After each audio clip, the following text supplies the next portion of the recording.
Yeah, some great switch hitters right there. Let's talk about this. Danny Espinosa, the Nationals, saying this week he will stop switch hitting this year and hit exclusively from the right side.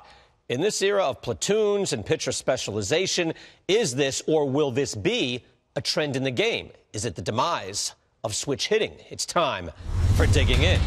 The 2014 season was the fifth straight year in which no more than 30 switch hitters finished the season with at least 400 plate appearances. It's the first time it's been that low since the late 70s and early 80s. Take a look at the average number of qualifying switch hitters over 5-year spans, and you see the fluctuation there and the gradual decline in the art of switch hitting, since it was at its most popular in the late 80s and early 90s, with almost 40 switch hitters getting regular at-bats. It's not drastic, but it is declining, and remember, there were fewer teams back then as well.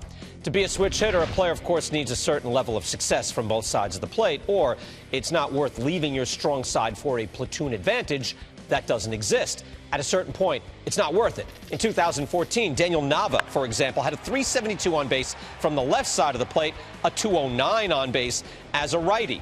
The outfielder was in the Red Sox lineup, then facing a lefty starter just 3 times in the final month of the season. They started to platoon him out. Over the last 3 seasons, no other switch hitter has had a larger split in performance than Nava, a 250-point difference in OPS. Other players with drastic splits, just to be aware of, Neil Walker, much better as a lefty. So is Jared Saltalamacchia and Pablo Sandoval. Hey, remember, the Royals would often turn Big Panda around in the World Series. At a certain point, you can attack a switch hitter with a weak side, so there goes your advantage. You might recall Shane Victorino gave up switch hitting about a year ago, going all right-handed.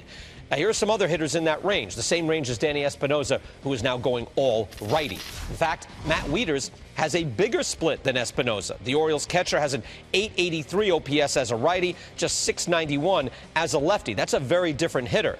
Dexter Fowler, Mark Teixeira, big splits, and this is over 3 seasons. We try to eliminate some of the small sample fluctuations. Now, who is able to take advantage of switch hitting? It is an advantage if you can do it. Victor Martinez is the best switch hitter in the game right now, has almost the same numbers on both sides of the plate.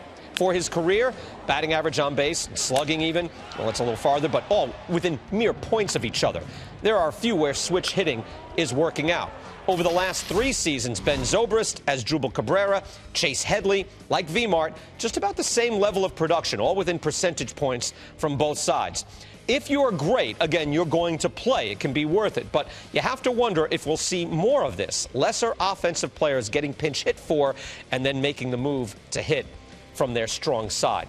Yeah, you reach a point, Mike, right? You tell us from your experience. You reach a point where, this is no longer worth it because me getting an advantage, it's not to my advantage. Well, I think when you see the big splits, I think that's when you have to dive into the numbers. A guy like Matt Wieters, it's strange because his right-hand side, which he's going to have much less plate appearances from the right side, there's still pretty good defense behind there. So I struggle pulling him out just because I might give him a day off more often than not when he's supposed to hit lefty, so I might take that into account. For me, Luis Castillo was a big thing. He was known as a little slap, let me get on base guy, great defense at second, Gold Glover. He loved hitting right-handed. When a lefty was on the mound, it was a heavier bat. He felt strong. I mean, you look at his numbers for his career, almost 100 points higher in slugging from the right side to the left side. So when you see those big splits, you say, wow, maybe he should think about something. I remember, in my Boston days with Jason Varitek, he was a very analytical guy, and he said, man, it's almost like learning 2 different swings. And if you talk to most switch hitters, I guarantee you most guys have different model bats from each side, different sizes, different weights, because it is. You're fine-tuning, and you say, how frustrating it is that my right-handed swing feels so good, and the next 10 days we're going to face 9 righties on the mound, meaning I'm going to hit left-handed. So I think that plays a big factor. I mean, guys like Victor Martinez that do it well, I do believe it's a huge advantage. Matchup problems, like you said, Jody, in our meeting, Charlie Manuel loved it, right? Lived for it with the 2 guys at the top of his lineup, Jimmy Rollins, Shane Victorino. If you're talking about 2 guys who are starters unquestioned, key contributors on both offense, defense, and speed, please give me a switch hitter so I can just write his name in the lineup every single time. Charlie Manuel loved having Rollins and Victorino top of that lineup in 2008 when they won the World Series. Hey, 2009 Yankees, remember, Posada, Teixeira, Swisher, Melky, all switch hitters. It was a huge competitive advantage. It always struck me in covering the sport just how difficult it is for switch hitters to do their thing. Mike touched on this.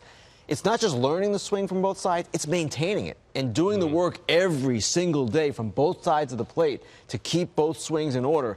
It's a really difficult and underappreciated thing that players do. And again, if you can't maintain it. If you can't be that guy from both sides, then there does come a point of no return where you should just abandon it.